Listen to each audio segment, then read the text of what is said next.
तर हॅलो मित्रांनो, आजच्या व्लॉगमध्ये तुमचं स्वागत आहे. आज आम्हाला अंगणवाडीमधनं फोन आला होता म्हणून मी आणि अक्षदा लगेच गाडी काढून आम्ही गावाकडे निघालो. पिंपनेर सोडलं का मग लगेच आपल्याला लागलं लाटीपाडा धरण. सर्वीकडे असं हिरवंगार वातावरण आणि ढगांमध्ये पाहिलं तर एकदम पांढरं शुभ्र असे ढग होते. असं वाटायचं की कुठेतरी फिरायला जाऊया बाहेर. मग फायनली आम्ही गावाला पोहोचलो आणि बघतो तर काय अंगणवाडी बंद होतं. आम्ही लेट झालो. मग आमच्या मॅडमांना म्हटलं आजीला फोन कर आणि विचार की लसीकरण झालं की काय. मग आजी बोलले की तुम्ही घरी येऊन लागा आणि धान्य घेऊन जा.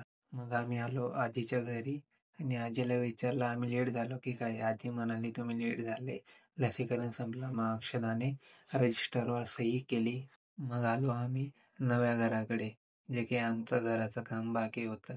मग आमचे इंजिनियर माणूस बघत होते घर कसं बांधलंय.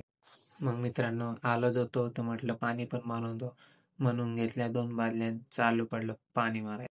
फायनली पाणी मारून झालं. मग मॅडमांना म्हटलं चला आता पावसाचं वातावरण झालंय निघूया घरी पण. मग फायनली घरी येऊन गेलो आणि आदू म्हणे बाबा पाववडा खाता का तुम्ही. आदूला म्हटलं नाही रे बा तू यासाठी आणलंय तू खा की. मग मित्रांनो मस्त जेवण बिवण करून घेतलं पोट भरून आणि आमच्या मॅडम पण जेवण करत होत्या. मित्रांनो आपल्याला जायचं होतं कामावर रिटर्न. मग काय मग तयारी वगैरे करून घेतली. तर मित्रांनो आपला ब्लॉग आवडला असेल तर लाईक करा, शेअर करा आणि चॅनलला सबस्क्राईब नक्की करा. बाय.